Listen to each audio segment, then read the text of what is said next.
Imagina a seguinte cena, você está diante de um trilho de trem. Um bonde desgovernado vem em alta velocidade e logo à frente tem 5 pessoas amarradas aos trilhos. Você, por acaso, está ali do lado da alavanca e se você puxar, o bonde vai mudar de trilho, mas no outro trilho tem apenas uma pessoa. O que você faz? Fica até o final do episódio que você vai descobrir. Meu nome é Bruno Ribeiro, eu sou coach e eu ajudo as pessoas a desenvolver os melhores hábitos, a construir a autodisciplina, a melhorar e transformar o dia a dia com mais foco, com mais produtividade. E se você for novo por aqui, não deixe de assinar o canal para que você receba aí toda segunda-feira, toda semana um conteúdo novo, exclusivo, que vai te ajudar a sair da zona de conforto e gerar aquela transformação, trazer aquela energia que eventualmente é o que você está precisando para parar de procrastinar e agir de verdade. Se você preferir, também pode acompanhar a gente em outros canais que eu vou deixar aqui na descrição desse episódio. E essa pergunta, ela parece sair daí de um filme de suspense psicológico, Mas, na verdade, ela é um dos experimentos mais clássicos da filosofia e da psicologia, chamado aí do dilema do bonde, É um teste simples, porém ele traz pra gente ali alguns conflitos entre a lógica e a emoção, o mesmo conflito que em certos momentos a gente passa sem ao menos perceber, basicamente todos os dias. Você pode até achar que você nunca vai precisar decidir entre quem vive ou morre em um trilho de trem. Mas, no fundo, o dilema do bonde é muito mais sobre escolhas do cotidiano do que você pode estar imaginando. Cada vez que você escolhe entre um prazer imediato e um benefício de longo prazo, ele está ali. Quando você precisa decidir dizer a verdade ou proteger alguém do desconforto, ele também está ali. O bonde pode até mudar, vamos dizer assim, de forma metaforicamente falando, mas o conflito ele continua. Salvar muitos ou proteger um? Ceder ao emocional ou seguir o que está dizendo o meu lado racional? Optar pelo certo ou pelo que naquele momento eventualmente é o conveniente? Esse dilema ele não está restrito às salas de aula ou aos livros de filosofia. Ele se manifesta nas suas decisões diárias, na forma como você se alimenta, nos seus relacionamentos, no seu trabalho e até no modo como você cuida da sua saúde mental.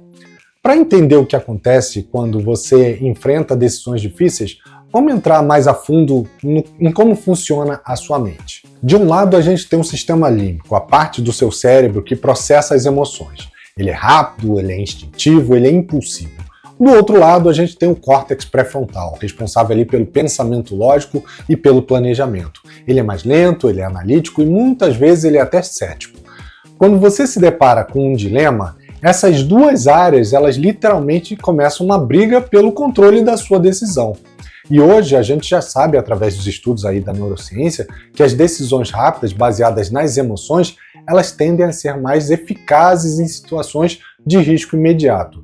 Já as decisões racionais, elas são mais adequadas para o planejamento a longo prazo. Mas aqui está um ponto muito curioso. A maioria das suas decisões diárias não é 100% emocional nem 100% racional. Elas nascem da dança constante que existe entre essas duas forças. Vamos sair um pouquinho da teoria e olhar para situações reais? Você decidiu fazer ali uma dieta, isso acontece muito, No meio da tarde bate aquela vontade de comer um docinho, aquele docinho que você está sentindo falta. O seu sistema límbico ele grita, vai lá, come esse docinho, você merece. O seu córtex pré-frontal ele tenta te segurar, ele fala, opa, lembra ali do seu objetivo, não vai comer porque você vai quebrar o seu objetivo. E o que você faz? Esse é o seu mini dilema do bonde, Ceder ao prazer imediato ou preservar a sua saúde pensando ali no futuro. Um outro cenário, você precisa dar um feedback honesto para um amigo, para um colega de trabalho. Sabe que isso pode machucar, mas também pode ajudar no crescimento dessa pessoa. De um lado, o desejo de evitar ali um conflito, principalmente com alguém que você considera. Do outro lado, o compromisso com a verdade, com o desenvolvimento do outro. De novo, o dilema aparece. Você recebe um bônus inesperado, pode gastar agora com algo prazeroso que você eventualmente queria comprar, ou você pode pegar esse dinheiro e investir no futuro. É emoção ou é razão? Qual o caminho que você escolhe? Esses exemplos, eles mostram que no fundo você enfrenta o dilema do bonde várias vezes ao dia, só que muitas vezes você sequer percebe.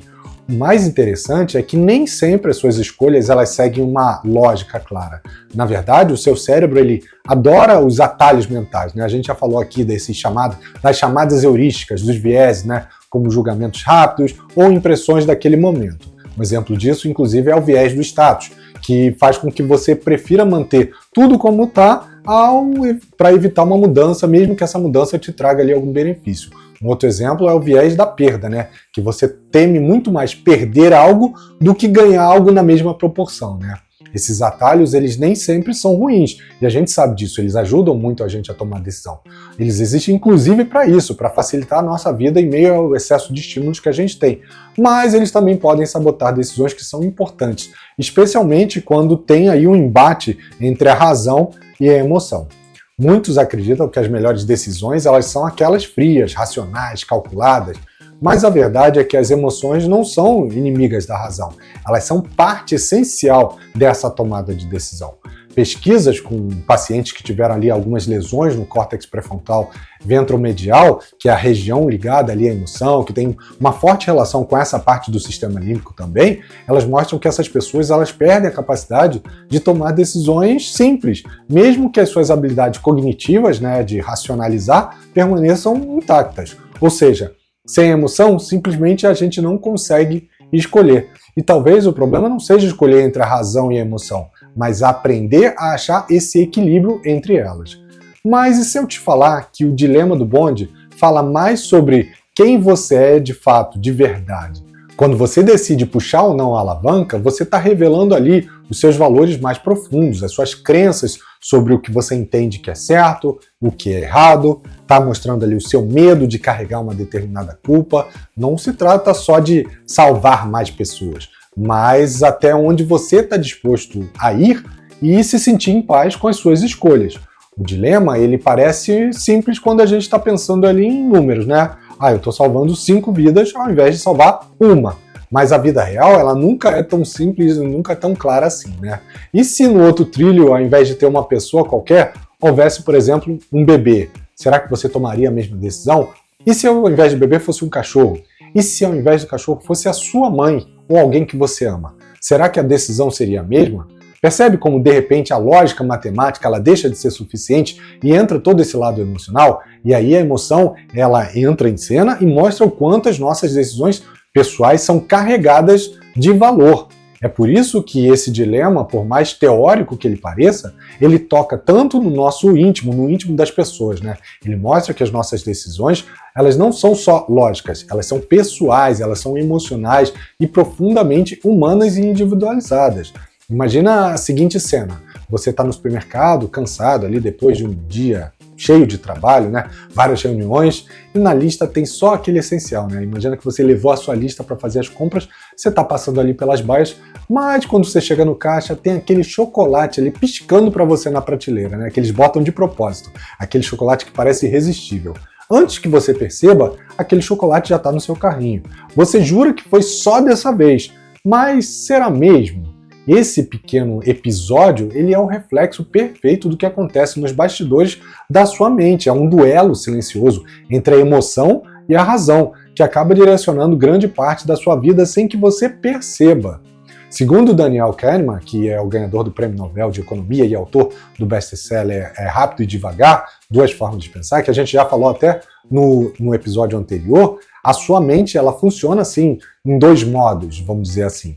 O primeiro sistema é o sistema rápido, automático, emocional, que quase sempre é inconsciente, e o sistema 2 que é lento, é deliberado, ele é mais analítico, planejador, ele é consciente. Então, no exemplo do supermercado, é o sistema 1 quem age. Ele detecta ali o chocolate, ele associa uma memória de prazer e ele dispara o desejo. Tudo assim em milésimos de segundos para que você tome aquela decisão. Quando você tenta justificar depois, mas foi só hoje, é o sistema 2 racionalizando uma escolha que, na verdade, já foi feita. Agora, vamos mais a fundo. O seu cérebro ele foi programado ao longo da evolução para priorizar emoções fortes, como o medo, o prazer, a raiva, a alegria, porque essas emoções elas garantiam lá no passado, né, a sua sobrevivência. E óbvio, esse é o nosso objetivo como ser humano, né, sobreviver por mais tempo. O problema é que hoje essas mesmas emoções elas são exploradas o tempo todo por tudo que está acontecendo ao seu redor. Redes sociais estimulam o prazer imediato, com curtidas, notificações e vídeos curtos que você fica passando ali o tempo todo. Propagandas ativam ali o medo de ficar fora, né? O famoso Fear of Missing Out, o FOMO, né? Manchetes de notícias o tempo todo, trazendo pânico, raiva, crítica entre lados para capturar ali a sua atenção. Cada estímulo que você recebe é sim uma tentativa de sequestrar o seu sistema 1, o seu lado emocional, fazendo com que você haja no impulso, sem que você reflita. E os estudos mostram que, em média, você acaba tomando mais de 35 mil microdecisões por dia. A maioria é óbvio, no automático, junto com os seus hábitos, mas acontece dentro do seu cérebro. Pensa no seu cérebro ali como se fosse uma montanha russa. O carrinho representa o seu lado emocional. Ele quer velocidade, ele quer adrenalina, ele quer emoção. Os trilhos, eles representam ali o lado racional. Eles dão uma estrutura, uma direção, eles evitam que o carrinho se perca ao longo do tempo. O problema é que, na maioria do tempo, quem decide acelerar ou frear é o carrinho, ou seja, as suas emoções. Só quando o carrinho ameaça sair dos trilhos é o que o sistema racional entra em ação, tentando segurar ali o controle. Mas nem sempre dá tempo, né? A gente sabe ali do efeito sequestro da amígdala. Por isso que muitas decisões que você acredita que foram pensadas, na verdade, elas são só racionalizações posteriores do impulso emocional que já tinha tomado a decisão. E tudo isso não acontece só na sua mente, né? Você já percebeu como algumas emoções, principalmente as emoções fortes, elas têm um impacto físico muito grande? A ansiedade, ela dá aquele aperto no peito, o coração começa a acelerar, te faz suar as mãos. A raiva, ela esquenta o rosto, né? Às vezes você fica até vermelho no rosto, no pescoço, acelera o seu coração também. A alegria, ela parece que traz uma leveza, ela dá aquela sensação de relaxamento, de entusiasmo, né? Essas reações, elas não são coincidência. O seu corpo e a sua mente, eles estão profundamente conectados. Emoções não são só pensamentos, elas ativam os hormônios, elas alteram o batimento cardíaco, elas afetam a sua respiração. Quando você sente um medo súbito, por exemplo, o seu corpo libera adrenalina em segundos. Esse empurrão químico, ele muda a sua percepção e faz você agir sem pensar, agir para sobreviver. Além disso, cada emoção ela carrega memórias específicas. Um cheiro, por exemplo, de um café pode disparar uma lembrança da sua infância. Uma música pode transportar você para uma cena do teu primeiro beijo, uma cena romântica ali do seu passado. Essas memórias emocionais, elas têm um poder gigantesco sobre as suas escolhas. Especialmente as escolhas que parecem ali, em determinado momento, irracionais, né? Aqui está um dos segredos mais fascinantes sobre como a sua mente funciona. Você não toma decisões baseadas apenas em fatos. Você toma decisões baseadas em histórias. Toda vez que você decide algo, a sua mente cria uma narrativa interna para justificar. Quer um exemplo clássico? Eu não vou começar a dieta hoje, ou não vou começar a academia hoje, porque eu estou muito estressado, é o meio da semana, então eu vou começar na segunda-feira, porque é o dia de início, né? Apesar da semana começar no domingo. A lógica aqui, ela não é racional, ela é totalmente emocional. A mente cria ali um enredo onde você é o herói, compreensivo de si mesmo, adiando a ação em prol do seu bem-estar, né? Esse mecanismo é tipo um auto-engano, mas, paradoxalmente, ele também está ali, de certa forma, tentando te proteger. Você constrói essas histórias para preservar sua autoestima, para manter o seu senso de identidade, né, de ser congruente e evitar aquele desconforto emocional. Mas, com o tempo, essas histórias elas podem se transformar em verdadeiras armadilhas, né? E antes da gente falar sobre como lidar com essas decisões sem que isso tenha ali um custo emocional, eu queria que você avaliasse, fizesse um teste aí e avaliasse e me respondesse qual é o perfil que você acha que você se enquadra. E deixa aqui um comentário no post, ou se você estiver ouvindo esse episódio, porque, segundo a neurociência e a psicologia comportamental, existem 4 perfis comuns de tomada de decisão, né? O perfil impulsivo, que o sistema 1, né, o emocional, é mais dominante, onde você decide ali no calor do momento, você busca o prazer imediato, você se arrepende depois, e isso acontece com muita frequência. O sistema 2, que é o tipo 2, né, de tomar de decisão, que é o analítico, ele ali tem o sistema 2 como mais dominante, ele analisa cada detalhe antes de agir, ele às vezes sofre daquela paralisia por análise, né, a paralisia da decisão, né, fadiga de decisão.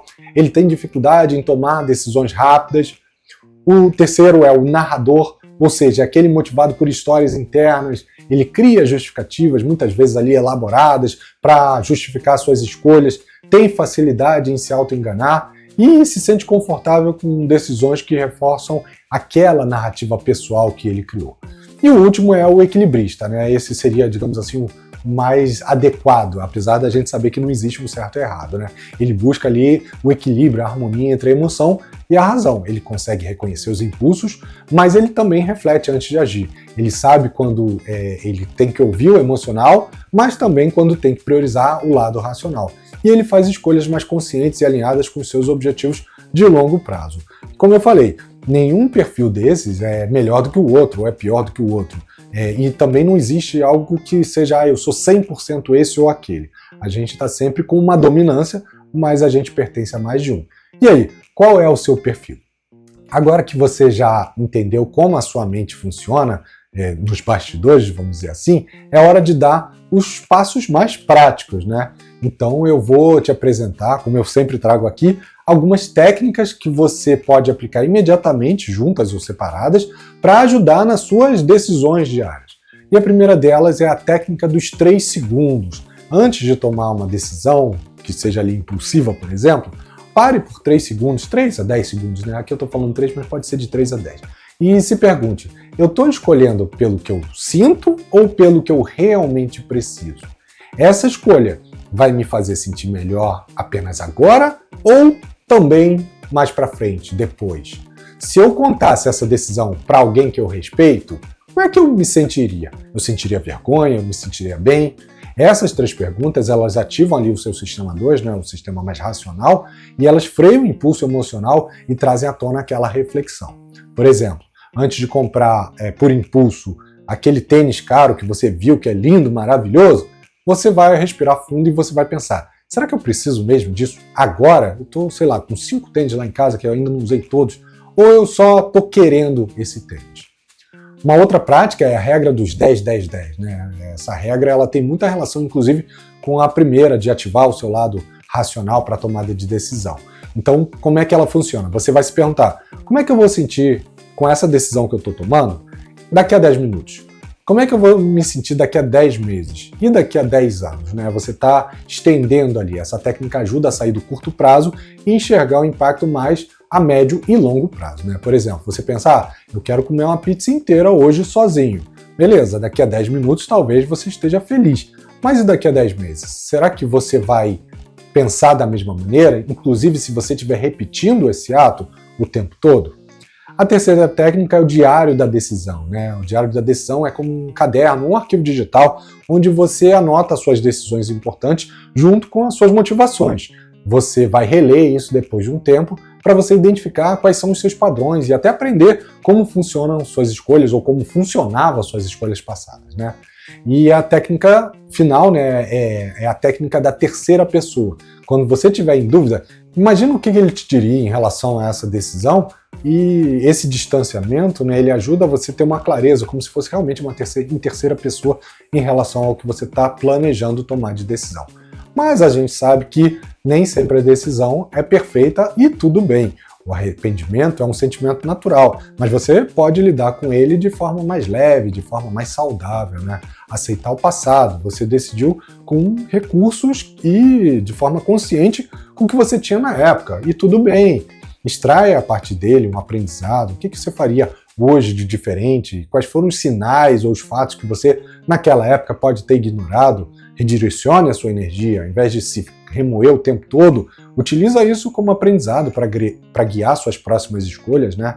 E convenhamos, quem nunca falou algo que no calor das emoções ali, da briga ou do trabalho, um tempo depois, alguns segundos muitas vezes, né, depois, se arrependeu? Ou comprou algo caro achando que precisava e depois de um tempo já sentia aquela frustração, já não trazia mais nenhum entusiasmo, né? Porque nem chegava a usar.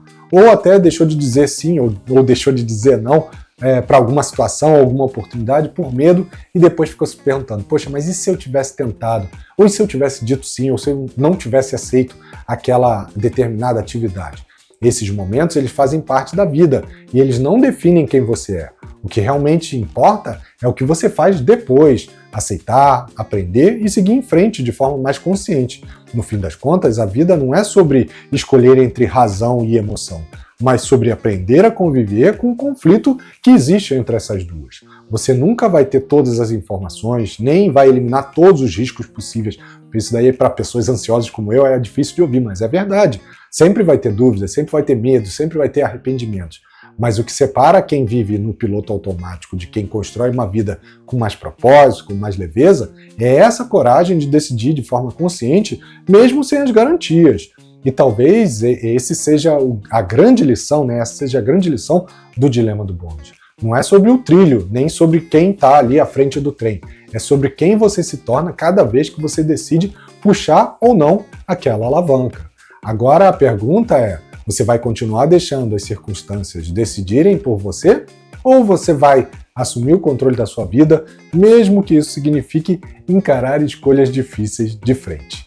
Se esse conteúdo fez sentido para você, se ele despertou alguma reflexão aí, não deixa de compartilhar, não deixa ele morrer aqui. Se inscreve também no canal, ative as notificações, compartilhe esse episódio com alguém que precisa aprender a decidir melhor.